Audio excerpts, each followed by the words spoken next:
Olivier Catora, bonjour. Bonjour. À vous, bienvenue. Vous êtes professeur à l'école de management de Grenoble, Isère.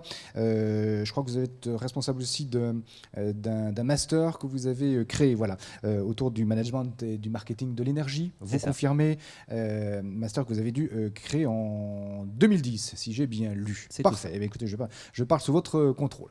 Je crois que vous êtes mis à disposition actuellement et plus tout à fait enseignant, vous nous en toucherez peut-être un mot. Alors votre feuille de route à vous va consister donc à aller un petit peu plus loin, à pointer davantage peut-être encore les enjeux, peut-être de nous proposer une définition de ce qu'est un réseau électrique intelligent, un smart grid. Je ne sais pas si vous préférez d'ailleurs l'expression anglo-saxonne et l'expression française, vous nous le direz. Peut-être que tout le monde ne met pas d'ailleurs exactement la même chose derrière l'expression.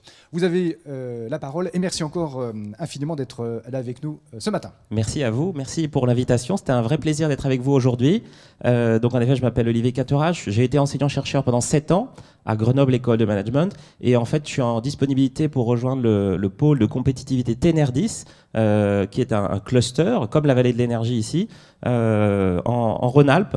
On fédère 200 membres des PME, PMI, des collectivités locales et des grands groupes autour de filières et j'ai la chance d'animer la filière Smart Grid aussi, réseau électrique intelligent.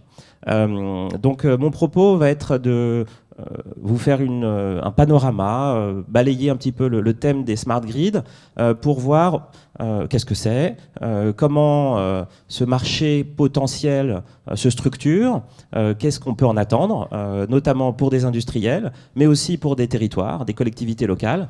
Et puis je ferai un focus introductif qui donnera à voir ce que vous allez découvrir dans l'après-midi sur des cas qui se sont lancés et en quoi cela peut être dupliqué, mis en œuvre localement dans vos territoires.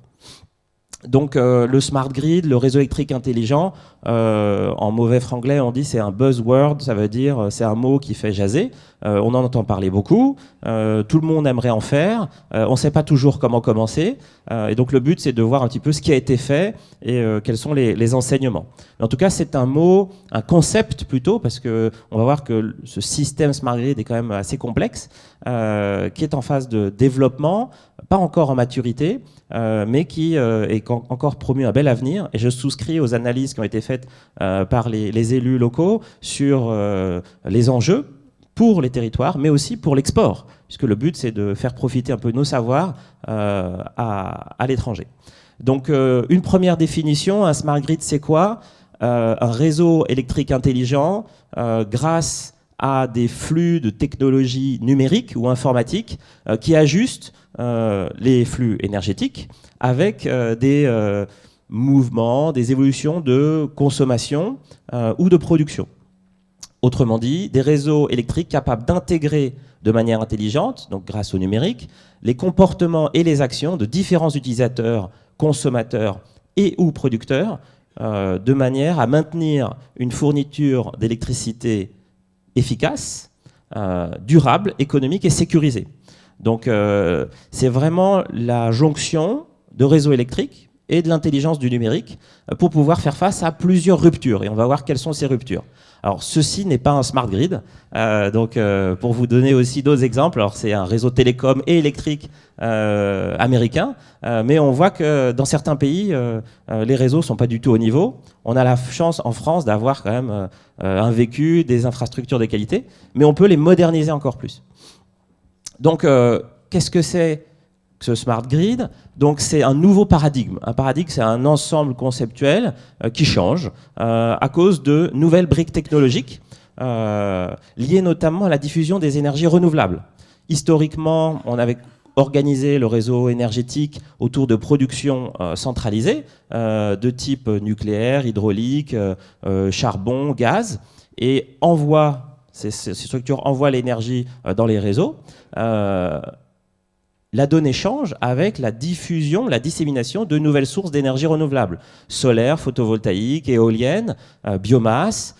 Donc il faut intégrer ces sources diffuses, dispatchées un petit peu partout dans le territoire.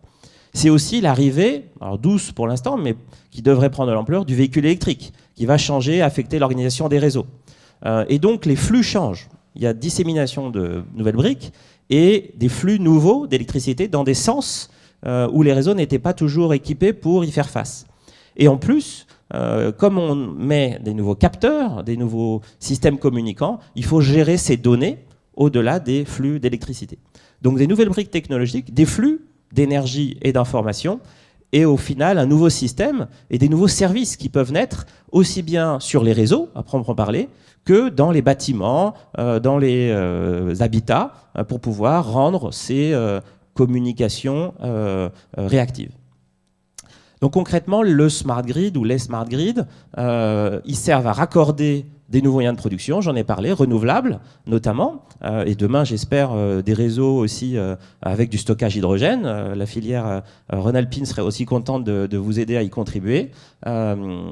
De redonner un rôle aux consommateurs dans ces réseaux-là, de s'associer à des innovations par l'usage. J'ai sur mon toit des panneaux solaires photovoltaïques. Aujourd'hui, je ne les pilote pas vraiment, mais demain, si je peux y greffer d'autres systèmes intelligents, avoir une maîtrise aussi de mon système, assurer une meilleure fiabilité, une meilleure sûreté de notre énergie, puisqu'en plus, quand on développe les services numériques, l'électricité est un bien essentiel, fondamental pour garantir aussi cette économie numérique. Donc c'est vraiment lié aussi à l'avenir de notre économie.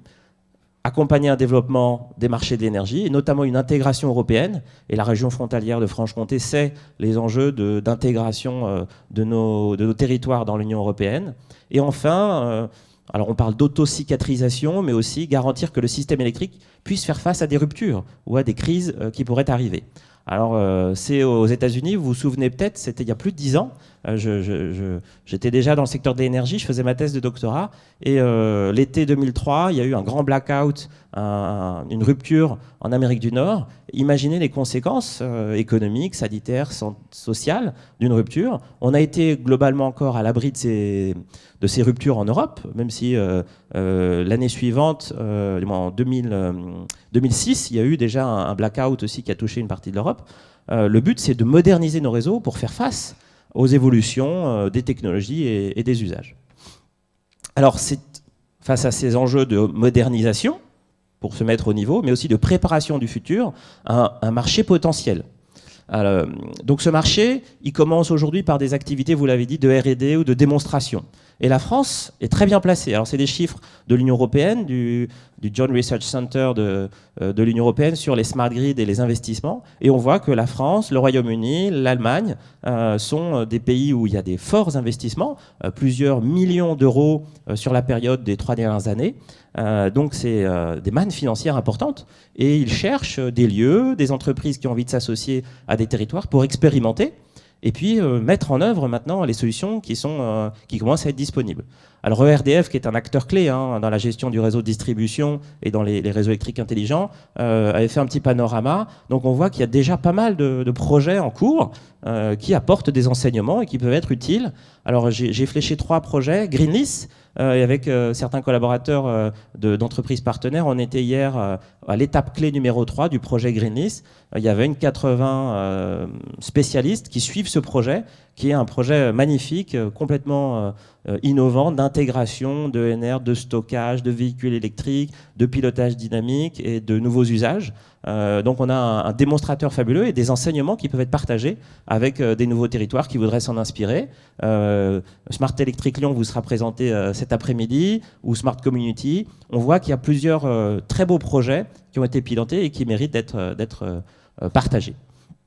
Alors la France ne s'y est pas trompée, elle propose d'organiser sa filière. Alors on sait que c'est aujourd'hui un peu plus de 15 000 emplois dédiés à cette filière de réseau électrique intelligent, des opportunités d'export. On l'a dit, des marchés importants à l'étranger se développent au-delà de nos territoires, des investissements magnifiques. Dans une période de crise, il faut aller chercher ces marchés et s'organiser pour travailler ensemble.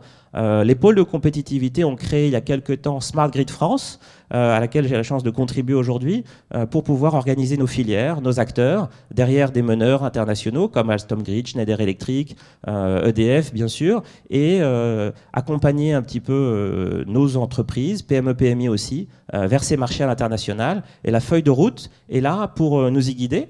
Donc on a 10 actions qui sont en train d'être mises en place grâce à ERDF, grâce à RTE, grâce au CEA et les pôles de compétitivité à travers Smart Grid France. Donc ça passe par le groupement, ça passe par une structuration de filières pour l'international, un campus d'innovation autour de réseaux universitaires, bien sûr la mise en place de Linky au niveau national, et puis des concours d'idées, d'entrepreneuriat, pour stimuler un petit peu des jeunes pousses, comme Grid Pocket qui grandit, et d'autres qui ont vocation à profiter un petit peu de ces mannes, de ces nouveaux investissements. Alors le smart grid, aujourd'hui, c'est encore, pour l'instant, une réponse technologique. Ça doit changer. Mais c'est d'abord aujourd'hui une technologie qui est poussée pour préparer une économie bas carbone, de lutte contre le changement climatique. La COP 21 qui se tiendra à Paris en fin d'année prochaine sera aussi l'occasion d'harmoniser un petit peu ces politiques internationales, fondées sur des énergies renouvelables décentralisées, d'où l'enjeu de communiquer et rendre interactifs ces systèmes, et centré sur l'efficacité énergétique et la qualité de service. Donc ce concept de smart grid, c'est pour répondre à ces enjeux-là. On l'a dit, les enjeux sont d'abord mondiaux. C'est vraiment dans les pays émergents que cet enjeu est le plus important. Il nous concerne aussi pour rester compétitifs, mais c'est à l'étranger que les enjeux sont les plus importants. Le monde doit faire face, selon le Conseil mondial de l'énergie, à ce qu'on appelle le trilemme, donc c'est une sorte de dilemme x3, qui vise à répondre à des problèmes de sécurité. Aujourd'hui, on n'a plus l'assurance, dans beaucoup d'endroits de la planète, d'avoir une énergie disponible. On est gâté encore chez nous, mais si on n'investit pas dans nos réseaux, il y a un risque important de sécurité d'approvisionnement ou de fiabilité. Une abordabilité, lutter contre la précarité énergétique ou la compétitivité aussi de nos industries, si on n'investit pas suffisamment dans nos réseaux électriques. Et bien sûr, un respect de l'environnement, faire face à une économie bas carbone fondée sur des énergies renouvelables. Alors, je vous ai placé un curseur sur 2014-2015, et on voit que sur la période 2005-2035, la demande mondiale d'électricité va plus que doubler. C'est un phénomène majeur lié à l'industrialisation, au développement démographique, mais ça veut dire qu'il va falloir accompagner ces réseaux pour être adaptés à cette demande énergétique. Alors les pays de l'OCDE, l'Europe du Nord ou du monde développé, sont en phase de croissance légère, et vous le voyez, l'enjeu il est quand même clairement sur l'Asie, qui est en phase d'explosion. Donc peut-être, en termes de proposition, c'est amener les acteurs locaux vers les marchés asiatiques pour pouvoir y vendre nos savoir-faire, nos technologies, sûrement produire localement, parce que ça fait partie aussi des accords, mais au moins tirer ici des savoir-faire d'ingénierie, de développement localisés en France. Globalement, quelques chiffres. Le marché des smart grids a été évalué à une centaine de milliards d'euros. Alors, les perspectives sont difficiles à concentrer, mais c'est des investissements cumulés sur les 5 prochaines années. Donc, c'est des sommes colossales, mais surtout au niveau international, en Asie, en Inde et en Chine. Sur les smart cities, alors qui est un concept encore plus englobant, là, la transformation est majeure, mais on a du mal à connecter un petit peu tous ces chiffres. Derrière, il y a des opportunités pour des acteurs industriels. Alors en France, on a Alstom, vous les connaissez très bien ici, ABB, Schneider Electric, qu'on connaît très bien aussi à Grenoble, mais il y a une concurrence internationale. CG, qui est un opérateur indien, prend place aujourd'hui sur le marché mondial. Et pas plus tard qu'avant-hier, ils ont inauguré un nouveau site de production en France, à Grenoble, pour pouvoir produire des compteurs intelligents. Ça va nous amener de l'emploi, mais c'est des savoir-faire et des technologies qu'on va développer avec des Indiens. Et peut-être que ça va pouvoir aussi tirer dans l'autre sens des savoir-faire français vers les marchés indiens. Donc il y a un intérêt aussi à protéger nos emplois, mais aussi s'ouvrir pour pouvoir bénéficier de cette croissance internationale. Donc si on prend un peu plus de recul, il y a beaucoup de monde. Alors je ne vais pas rentrer dans le détail, mais le marché n'est pas structuré, il n'est pas mature.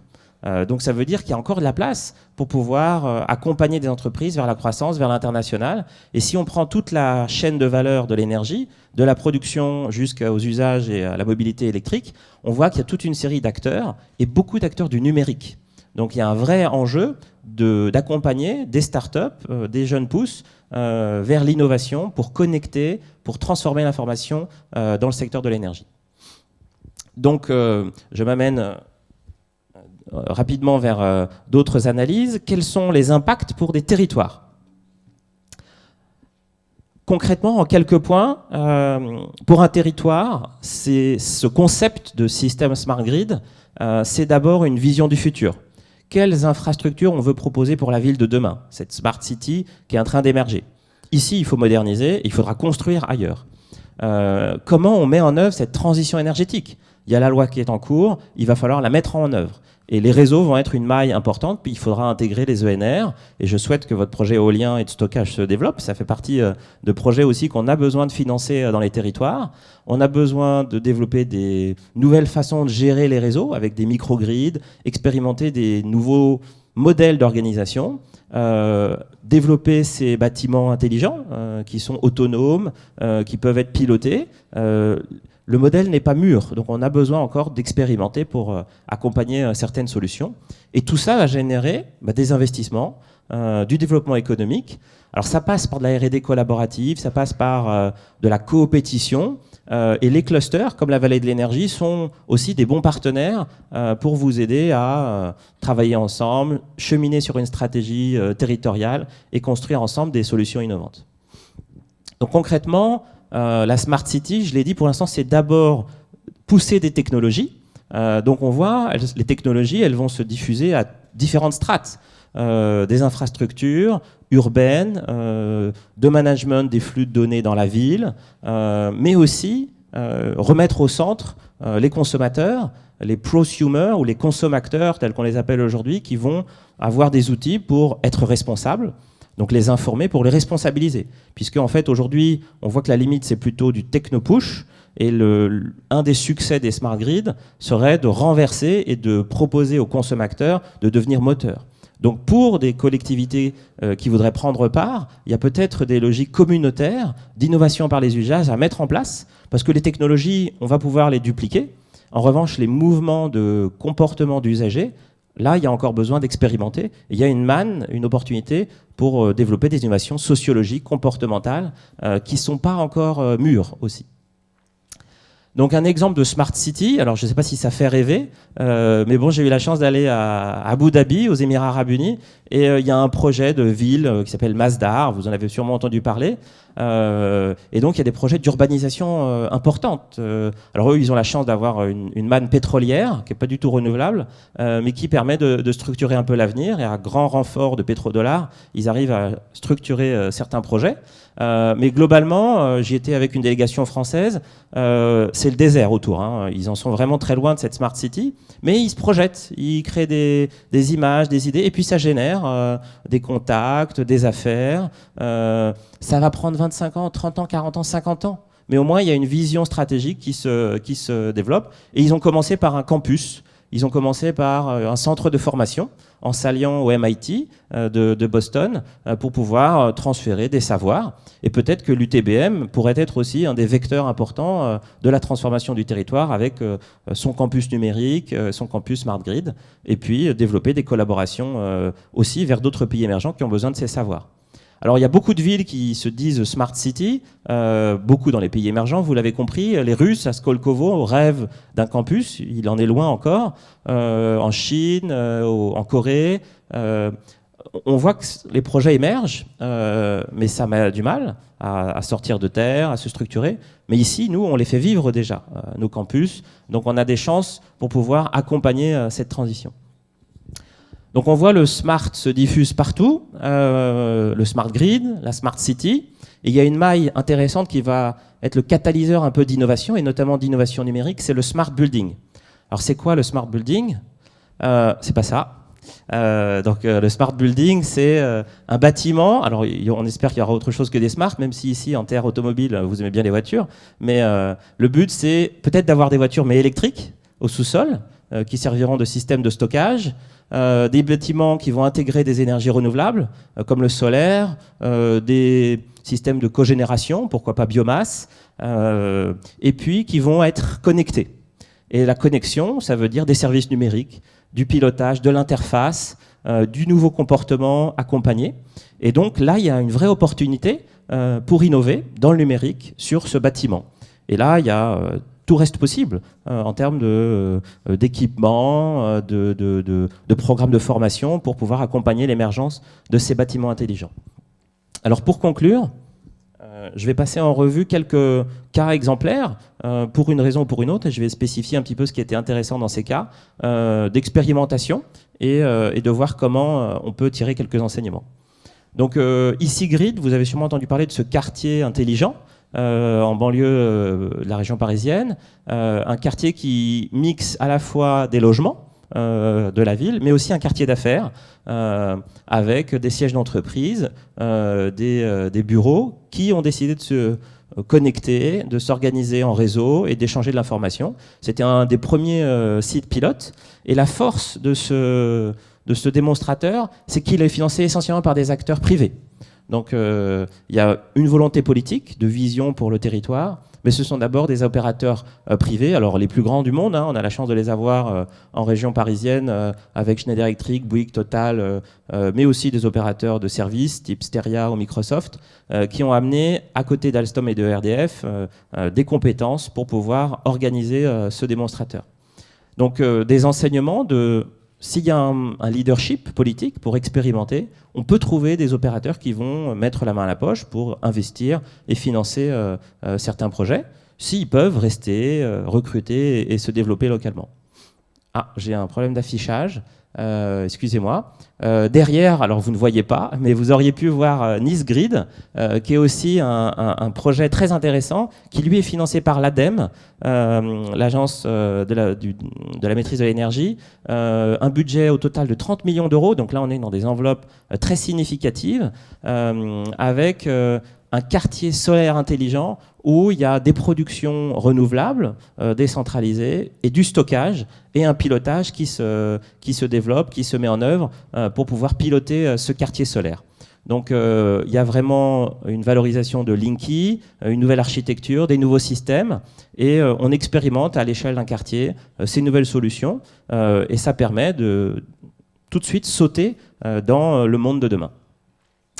Je ne pouvais pas ne pas parler de Greenlease, donc le démonstrateur rhône-alpin entre Lyon et Grenoble qui avance. Il y avait une cible de 1000 clients résidentiels, 400 ont déjà été approchés, ce qui semble suffisant pour l'expérimentation. Une cible de développement aussi de clients professionnels pour pouvoir accompagner les usages des industriels.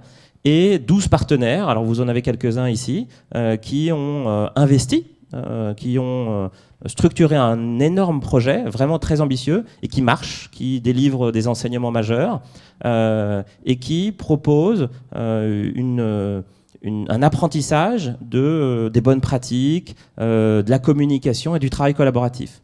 Donc je vous invite à vous rapprocher des porteurs de projets, aussi bien ERDF, GDF Suez ou GEG, Gaz Électricité de Grenoble, qui est l'entreprise locale d'énergie de Grenoble, qui est acteur aussi important de ce projet. Alors à Grenoble, on le fait vivre sur la Presqu'île, qui est un projet d'urbanisation majeur autour d'un campus d'innovation. Donc c'est entre l'Isère et le DRAC, donc l'école de management est au centre à la gare, et le pôle de compétitivité est situé ici dans un technoparc, et autour de nous c'est de la transformation majeure. Donc il y a un plan d'urbanisme important, de renouvellement du foncier, une résidence étudiante, un campus de Grenoble INP qui se relocalise, et puis l'intégration de toutes les technologies pour faire de ce quartier un exemple, et puis d'apprendre aussi à replacer des habitants, puisque derrière, le but c'est que ce ne soit pas juste un quartier d'affaires, mais que ce soit un quartier de vie, avec des places, une école, des commerces, et proposer une smart city à la grenobloise. Donc on y a mis au cœur l'innovation, l'intelligence, avec notamment les pôles de compétitivité, donc Tenerdis, mais aussi nos partenaires Minalogic et les Lyonnais qui ont un pied aussi sur Grenoble pour les sciences de la vie. Et donc on travaille tous ensemble pour pouvoir créer ce projet d'innovation. Ça s'appelle Giant pour Grenoble, Innovation, Alpes et Nouvelles Technologies. Et le but c'est de structurer autour de cette triple hélice, recherche, industrie, formation, les jeunes, les compétences et les connaissances de demain pour faire ces villes intelligentes. Donc concrètement, et c'est ma phrase de conclusion, le Smart Grid, aujourd'hui, c'est d'abord un concept. Ce n'est pas un objet mûr précis. On a le comptage évolué, donc ça on sait comme objet Linky qui peut être un objet palpable, mais ce concept de smart grid, il est à frontière évolutive. C'est un système qui doit encore vivre par plusieurs expérimentations, mais qui se structure rapidement. Et donc il est encore temps pour la région Franche-Comté, et le pays de Montbéliard, de profiter un peu de ces opportunités pour expérimenter, accélérer avec les acteurs locaux des visions du futur. Et ça passe, vous l'avez vu, et vous avez des élus qui ont cette vision, par un engagement politique, mais aussi des acteurs économiques pour pouvoir entreprendre, créer localement de l'activité, en phase avec cette transition énergétique qui est une évidence. Aujourd'hui, on se pose des questions sur nos capacités à financer cette transition, mais clairement, l'évolution de nouveaux systèmes relocalisés, intelligents, efficaces, est une nécessité. Alors, les recommandations, c'est maintenir cette vision dans la durée. Dans l'ouvrage de Peter Fox-Penner sur le smart power, il expliquait qu'est-ce qui me maintient éveillé la nuit. Alors, ce ne sont pas mes investisseurs, mes problèmes de santé, mais c'est la régulation. Donc il y a un vrai besoin de vision continue, aussi bien politique que de régulation, pour structurer ces investissements. Alors vous avez la chance d'avoir un intervenant de la Creux tout à l'heure qui vous présentera aussi le cadre, comment ce cadre se structure, et profiter de cette structuration pour participer à cette transition énergétique. Commencer par intégrer les savoirs, les connaissances, par les campus, et stimuler les acteurs, le cluster Vallée de l'Énergie, l'UTBM, l'Université Franche-Comté. Vous avez listé toutes ces forces et ces compétences qui sont ici aussi. Profitez-en. Cette triple hélice dont je parlais est quand même un vecteur très vertueux et qui offre des perspectives pour la jeunesse aussi, pour rester dans le pays, pour investir, entreprendre ici. C'est quand même une très belle perspective. Et y associer bien sûr les citoyens, peut-être même se laisser porter par des projets éco-citoyens. On a lancé les familles à énergie positive, qui sont des concours de voisinage pour essayer de rendre plus vertueux les consommations d'énergie. Il manque encore les technologies dans ces concours.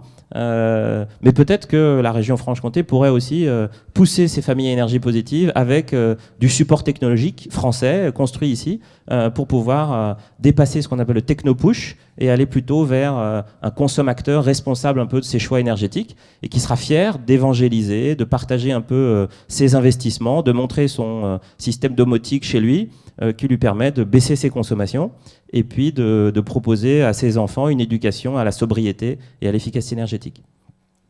Donc je vous invite à vous documenter, à échanger. On va être présents, beaucoup d'experts ici sur ces thématiques. N'hésitez pas à aller voir le site de la Creux qui est très bien fait, un magazine gratuit Enerzine sur l'énergie et toute une série de lectures. Mes supports sont en ligne sur le SlideShare, donc vous pouvez les télécharger sans souci. Et puis si vous voulez aller plus loin, il y a l'ouvrage de Fox-Penner sur Smart Power, qui est en anglais, mais qui permet de voir un petit peu cette révolution qui est en cours. Et j'en conclus là. Merci à vous. Merci beaucoup Olivier Cattera, merci d'avoir rempli votre mission qui était de nous éclairer et peut-être de remettre tout le monde à niveau sur justement son background lié à ces smart grids. Vous avez accepté éventuellement de répondre à une ou deux questions rapides pour ne pas trop prolonger, mais voilà, on peut prendre une ou deux questions tout de suite. Alors, on va se saisir d'un micro. Marcel Bonneau. On continue l'évangélisation. Oui, merci pour ces brillantes observations. Alors, ça n'est pas une question. Je vous dois de légitimes excuses. Je dois me retirer. On dit pour d'impérieuses obligations, mais en réalité, c'est moins important que de rester ici. Malheureusement, j'ai un rendez-vous de fixer et je dois m'y rendre. Alors, merci pour ces observations. Ce que j'ai relevé, nombreuses choses, j'ai pris des notes, comme vous le voyez. Lorsque vous faites référence à Abu Dhabi, et à cette ville Masdar en devenir, ville intelligente, des hautes technologies, je vais partir sur un pied d'autosatisfaction et un peu d'orgueil. Nous accueillons ici une société qui s'appelle Virtual City, j'en ai fait allusion dans mon propos tout à l'heure, et Virtual City se développe ici, est actionnaire de la SEM Numérica, Il s'agit d'une société qui développe un système de gestion en 3D, que nous avons déjà appliqué ici, et qui a son pied précisément à Abu Dhabi pour l'élaboration de cette ville de demain. Tout ça pour me rassurer, pour me dire que si nous ne sommes pas à Grenoble, on est un peu dans le coup quand même, et on a des ambitions. Merci. Et que tous les espoirs sont permis pour faire évidemment plus et mieux. D'autres réactions ou questionnements à Olivier Cattera, qui était parfait évidemment, mais il y a peut-être des zones d'ombre qu'on pourra éclaircir plus tard. Rapidement, vous avez évoqué donc un changement de paradigme. Vous avez dit que tout n'était pas encore mûr, donc pas forcément stabilisé. Vous diriez que la balle est dans le camp de qui finalement pour aller plus loin, plus vite et pour s'inscrire dans ce que disait à l'instant Marcel Bonneau? Mon vœu, c'est que ce soit les consommateurs, par des communautés, par des organisations de quartiers ou de communes à plus grande échelle, qui se mobilisent. Alors, le déclencheur, c'est les élus. Il y a eu des renouvellements de municipalités. Peut-être que proposer des projets citoyens de formation, d'aide à l'investissement aussi, pour pouvoir s'équiper en technologies les plus accessibles, permet de commencer à inoculer un peu le virus de l'efficacité énergétique, de la sobriété, en se disant, ben voilà, on a des outils à disposition, mais ce sont nous, consommateurs, qui ferons les marchés. Si on attend, on a beau avoir des industriels qui poussent, s'il n'y a pas de commande, ils ne peuvent pas vendre. Donc si on veut relancer, il faut un déclencheur. Pour moi, je pense que c'est la communauté. La logique aussi de logique sociale, de comparaison. Il y a une logique de comparaison de son modèle économique, de son approvisionnement, de ses sources d'énergie qui peut évoluer. Le fait d'investir, de suivre ses consommations. Si on en parle à son voisin, ça peut lui donner envie. Il va aussi peut-être à un moment à Noël s'acheter un nouveau système intelligent de comptage d'énergie. Ça sera vertueux. Et puis amorcer comme ça un cercle de responsabilité. Parfait. Merci. Il y avait une question. Alors, monsieur. une question de Denis Sommer. Non, pas simplement une question, mais au niveau de la région Franche-Comté, par exemple, on a mis en place un programme qui a un vrai succès. C'est le programme Ephilogie. Le programme Ephilogie, l'objectif, c'est justement de mobiliser les citoyens, mais aussi, par exemple, des organismes logeurs, pour travailler à la baisse donc, de la facture de la consommation d'énergie dans les bâtiments. Donc, mais quelque part, on n'influe pas en réalité sur les modes de consommation. On va favoriser l'isolement des bâtiments, donc le bâtiment lui-même consommera moins. Ceci étant, le mode de consommation à l'intérieur du logement n'est pas forcément modifié. Donc, et c'est certainement là-dessus qu'il faut qu'on travaille beaucoup plus. Et on a travaillé avec la Banque européenne d'investissement, et notamment dans le cadre de la fusion Bourgogne-Franche-Comté. Grâce à cet effet d'échelle, on peut aller chercher des financements auprès de la Banque européenne d'investissement pour aider au financement de ces projets-là. Et on voit bien que là, on a certainement une étape nouvelle à franchir pour favoriser donc, des investissements, y compris dans les logements eux-mêmes, qui permettront aux acteurs et aux consommateurs d'être beaucoup plus acteurs en réalité autour de ces enjeux-là. Voilà. Très bien. Oui. Merci. Alors juste un mot encore. On est en train de travailler, moi, modestement, je suis maire de Grand Charmont, une ville de 5500 habitants. On est en train de travailler sur un écoquartier. Et dans les collectifs, on essaye de construire le modèle économique qui nous permettrait non seulement de vendre des mètres carrés logements, mais aussi de vendre le système de mobilité en même temps. C'est-à-dire que, parce que une des difficultés qu'on peut avoir, c'est si à chaque fois qu'il y a un service nouveau, il y a un modèle économique différent, l'association, la participation des habitants autour de ces enjeux-là est quand même un petit peu compliquée. C'est-à-dire qu'on est toujours dans une logique de client-consommateur. Et donc l'idée qu'au niveau d'un immeuble ou d'un quartier, quand on achète des mètres carrés, on achète aussi du système de mobilité, on est dans une logique de cogérence en fait. Voilà. Et donc on est en train de travailler sur un projet comme celui-là. Super. Alors on y reviendra probablement parce qu'on verra plus tard quel peut être le rôle des collectivités territoriales et puis des consommateurs comme vous les avez appelés tout à l'heure. Je vais être très rapide. Voilà. Je voulais simplement Merci, faire c'est un gentil. commentaire. D'abord, je remercie Olivier pour la présentation qui était très claire et très complète. Il me semble qu'un des Absolument. éléments, Christophe Renner, EDF, j'interviens cet après-midi sur un des projets. Il me semble qu'un des éléments de complexité, c'est que on doit intégrer des activités qui ont des dynamiques et des échelles de temps qui sont très très hétérogènes. Il y a à la fois des gros enjeux sur les infrastructures et des infrastructures, on est sur des temps longs de transformation. On a aussi des choses qui peuvent aller beaucoup plus vite, dans le cadre du numérique notamment, sur lequel les cycles d'innovation sont très importants. Et aujourd'hui, ce qui est assez compliqué, c'est que les leviers sont associés à ces différentes activités sont très différents, les dynamiques sont très différentes, et finalement, le consommateur dans tout ça, il a une vraie difficulté à comprendre ce que pourra être son intérêt et ses bénéfices, à la fois immédiat, mais aussi dans le futur. Et donc, je pense qu'il y a une vraie nécessité que, entre le politique et les industriels, on aide aussi le citoyen à acquérir plus de visibilité sur des sujets, objectivement, il faut le dire, y compris pour les spécialistes, tout n'est pas encore très clair, notamment dans la trajectoire de mise en œuvre. Voilà, c'est la remarque que je voulais faire. Donc, D'accord avec ça? Oui, bien sûr. C'est un beau programme de formation pour les citoyens, hein. Un des leviers à court terme, c'est former nos citoyens, nos concitoyens à comprendre ce qui se passe, parce que dans les cercles initiés, on voit ces tendances qui se mettent en œuvre.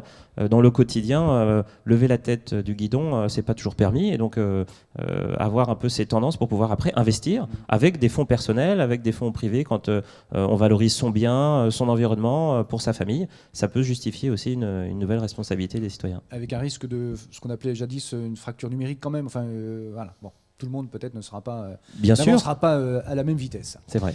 Merci beaucoup, Merci à vous. Monsieur Merci. Cattera. Merci infiniment. Voilà qui donnait bien le ton de notre journée et qui nous permet donc d'avancer sereinement dans notre réflexion.